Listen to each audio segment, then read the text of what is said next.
Assalamu alaikum wa rahmatullahi ta'ala wa barakatuh.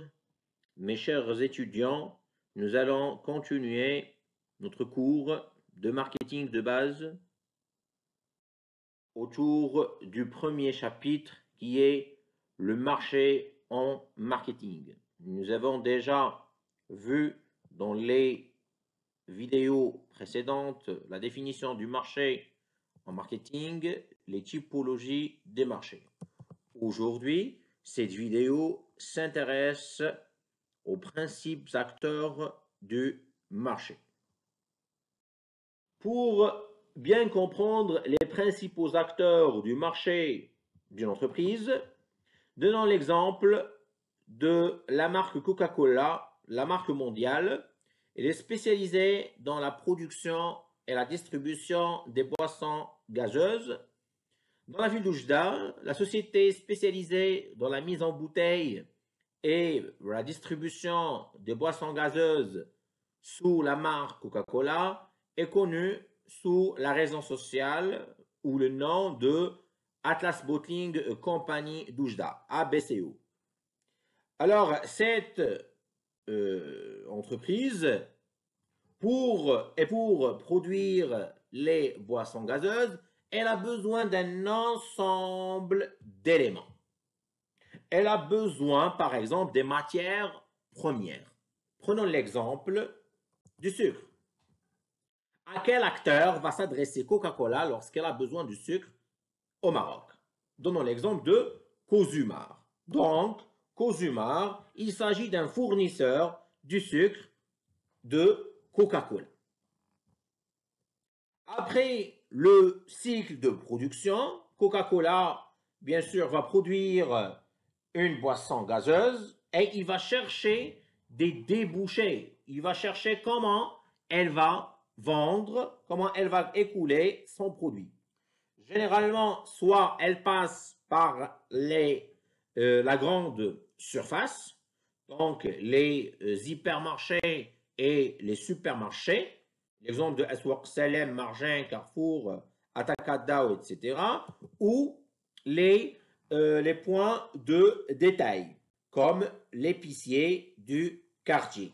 Ils sont chargés de faire l'intermédiation de vente entre l'entreprise et le client. Donc, les grandes surfaces, les points de vente de détail, on appelle ça des distributeurs.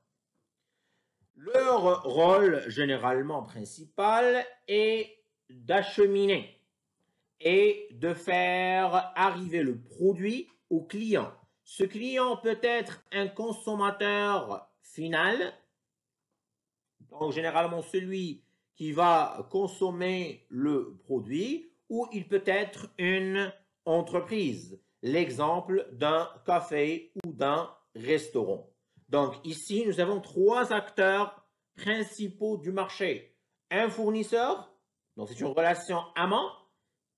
Donc l'entreprise, lorsqu'elle a besoin des achats, il va s'adresser à un fournisseur.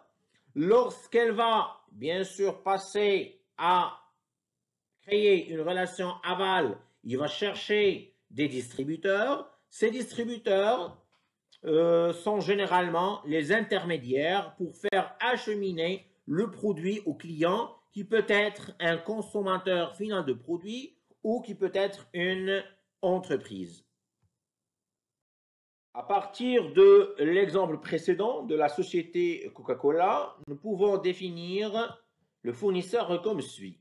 Un fournisseur désigne la personne physique, ça veut dire un particulier, ou la personne morale, ça veut dire une entreprise, auprès de laquelle l'entreprise réalise des achats pour son activité. Le fournisseur, c'est un acteur du marché. Il peut être un particulier ou une entreprise auprès de laquelle l'entreprise s'approvisionne. Exemple, un fournisseur des matières premières. C'est celui auquel l'entreprise achète, s'approvisionne des matières premières. Ici, je donne une remarque, il n'existe pas que les fournisseurs des matières premières, il existe d'autres typologies. En ce qui concerne le client est un acheteur, personne physique, qui peut être un particulier, ou personne morale, qui peut être une entreprise, effectif ou potentiel de biens ou de services proposés par une entreprise. Donc le client, c'est celui qui achète, bien sûr, les produits et services proposés de l'entreprise, sauf qu'ici, il y a une distinction entre un client effectif, c'est un acheteur qui achète actuellement le produit d'entreprise, c'est celui qui participe actuellement au chiffre d'affaires d'entreprise, mais il peut être un client potentiel. Ça veut dire un client, aujourd'hui, il n'est pas un acheteur du produit de l'entreprise, mais il est susceptible de devenir un acheteur, un client dans le futur. Ce qu'on appelle en marketing un prospect. Un prospect est un client potentiel de l'entreprise. C'est un acteur aussi très important dans le marché de l'entreprise.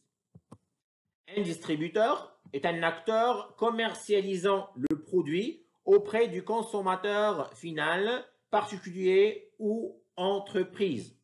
Un distributeur, c'est celui qui s'en charge de la commercialisation du produit, soit un consommateur final, soit un particulier, soit à une entreprise. Généralement, on va voir ça en détail dans les circuits de distribution. Donc, il est constitué soit par un grossiste, un semi-grossiste, un détaillant, un semi-détaillant. Donc, le rôle, c'est la commercialisation du produit. Nous avons donné l'exemple des grandes surfaces, Margen, Assour, Salem, Carrefour, Adakaddaou, ou l'exemple des points de vente de détail comme celui de l'épicier du quartier. Revenons à l'exemple de la marque Coca-Cola. Donnons un exemple d'un client d'un café qui va demander au serveur, s'il vous plaît, ramenez-moi une boisson gazeuse de la marque Coca-Cola. Donnons l'exemple que le serveur va lui répondre, nous sommes vraiment désolés. Nous n'avons pas la marque Coca-Cola, mais nous avons d'autres marques de boissons gazeuses. Et il va lui suggérer la Pepsi, la marque Fayrouz ou la marque Ice. Alors, que présentent ces trois marques? Sont des concurrents. Sont des concurrents directs pour la marque Coca-Cola. Pourquoi ils sont des concurrents directs? Car lorsque j'ai donné l'exemple, j'ai dit que est-ce que vous avez des boissons gazeuses? Non, mais nous avons d'autres marques des boissons gazeuses. Donc, le produit, il est le même. Il y a une satisfaction du besoin du consommateur avec le même degré, avec le même client. Fayrouz est une boisson gazeuse, Coca-Cola, boisson gazeuse, Pepsi, boisson gazeuse, la même chose pour Ice. Alors, donnons un autre exemple. Par exemple, que le serveur, un autre scénario, le serveur va répondre comme suit. Nous sommes vraiment désolés, nous n'avons aucune marque de boisson gazeuse aujourd'hui dans notre café. Le client, par exemple, va choisir ou va commander la Red Bull ou de l'eau minérale, du thé vert ou un jus, par exemple. Alors, ces produits, est-ce qu'ils sont des boissons gazeuses? Non. Est-ce qu'ils présentent une concurrence pour Coca-Cola? Oui. Il s'agit de la concurrence indirecte. Pourquoi? Car ils ont substitué, ils ont remplacé le produit de la marque Coca-Cola, qui est une boisson gazeuse, soit par du thé, soit par un jus, soit par de l'eau, soit par une boisson énergisante. Donc ici, on parle de la concurrence indirecte. Donc, dans les principaux acteurs du marché, nous avons les concurrents qui peuvent être directs ou indirects. À partir de l'exemple de la Coca-Cola, du scénario du client, du café et du serveur, nous pouvons définir la concurrence comme suit. La concurrence est la rivalité entre des entreprises qui interviennent sur un marché pour satisfaire les mêmes besoins des clients et consommateurs. La concurrence, c'est une rivalité entre des entreprises qui interviennent sur un marché et qui ont pour objectif la satisfaction des mêmes besoins des clients et consommateurs. Les concurrents directs, que désigne un concurrent direct? est une entreprise ou une organisation qui propose un produit ou un service similaire ou comparable à celui de l'entreprise concernée. Etijari Wafa Bank, BMCIE et la Banque Populaire sont des concurrents directs. Ils proposent des produits et services similaires. Lorsqu'on parle de Rezela et la CTM, c'est une concurrence directe. Lorsqu'on parle de Nesta, Nescafé et Asta sont des concurrents directs. La concurrence indirecte, un concurrent indirect est une entreprise ou une organisation qui propose un produit ou un service différent. Je souligne bien un produit ou un service différent, mais susceptible de répondre aux mêmes besoins du consommateur. Donc, je donne un exemple. Un consommateur qui veut, ou un client qui veut voyager ou Oujda, Fès. Donc ici, la satisfaction de son besoin de transport se fait soit par la CTM ou par l'ONCF ou par taxi, par exemple. Ici, il y a 3 services qui sont différents. Est-ce qu'ils vont répondre aux mêmes besoins? Oui. Est-ce que le service est différent? Oui. Et lorsqu'il y a un service différent et qui répond aux mêmes besoins, on parle d'une concurrence indirecte. Donnons aussi l'exemple d'un jus et d'une limonade ou boisson gazeuse. Par exemple, Pulpay et la marque Coca-Cola. Coca-Cola, comme toute autre entreprise, cherche des agents d'influence. Dans cette diapositive, je vous présente 2 images. La première est toujours d'un chanteur célèbre et derrière lui, bien sûr, la marque Coca-Cola. La même chose, une équipe de football connue qui consomme la boisson gazeuse Coca-Cola. Leur rôle principal, c'est d'influencer le comportement du consommateur. Il s'agit d'un acteur important pour toute entreprise. En marketing, un influenceur est un individu qui, par son statut, sa position ou son exposition médiatique, peut influencer les comportements de consommation dans un univers donné.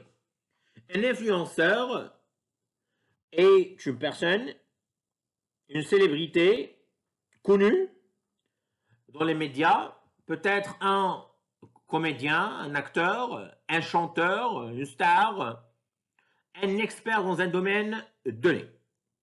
Je donne un exemple de Inouï qui a choisi le recours à un acteur, un comédien célèbre au Maroc, qui est Hassan El-Fed, à une autre personne qui n'est ni star, ni acteur, ni chanteur, mais qui a une forte présence dans les réseaux sociaux, une forte influence dans le monde digital.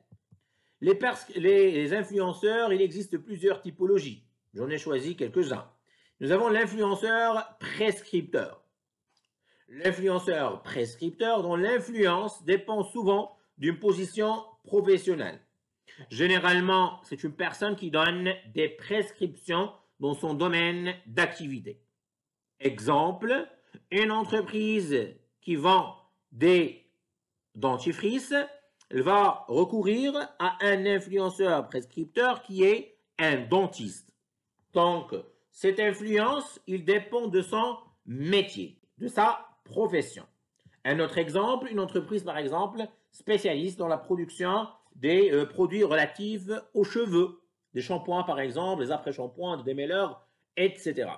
Elle va recourir à un influenceur prescripteur qui est un expert dans les cheveux. L'influenceur social ou digital, donc généralement ce sont les personnes qui ont une forte présence dans les réseaux sociaux et dans le monde digital, un nombre de j'aime élevé, un nombre de vues élevé. On les trouve sur Facebook, Instagram, YouTube, etc. L'influenceur célébrité médiatique, ça veut dire quelqu'un qui est célèbre ou une star, un acteur, un comédien, un chanteur, et qui est bien sûr connu dans les médias. Et nous avons l'influenceur presse, généralement les personnes qui travaillent dans le secteur de la presse, quel que soit le type de presse, qui sont visés surtout dans le cadre des relations publiques. Dans ce troisième point du premier chapitre, le marché, qui concerne les principaux acteurs du marché, nous avons vu les clients actuels et potentiels d'entreprise. Les clients actuels, ce sont ceux qui achètent actuellement le produit d'entreprise, ceux qui participent au chiffre d'affaires d'entreprise, et les clients potentiels, ceux que nous avons appelés prospects. Deuxième acteur sont les fournisseurs, donc ce sont les sources d'approvisionnement de l'entreprise. Les distributeurs, un acteur de commercialisation de produits envers le client ou le consommateur final. Les agents d'influence ou les influenceurs, où nous avons vu les influenceurs prescripteurs, l'influenceur social, digital, l'influenceur presse. Et nous avons vu la concurrence. Nous avons divisé les concurrents directs, ce sont ceux qui ont le même produit et interviennent sur un marché et ont pour objectif la satisfaction des mêmes besoins. Et la concurrence indirecte, donc qui offre des produits qui peuvent substituer le produit offert par l'entreprise, sont généralement des entreprises qui proposent des produits différents, mais qui peuvent satisfaire plus ou moins le même besoin du client.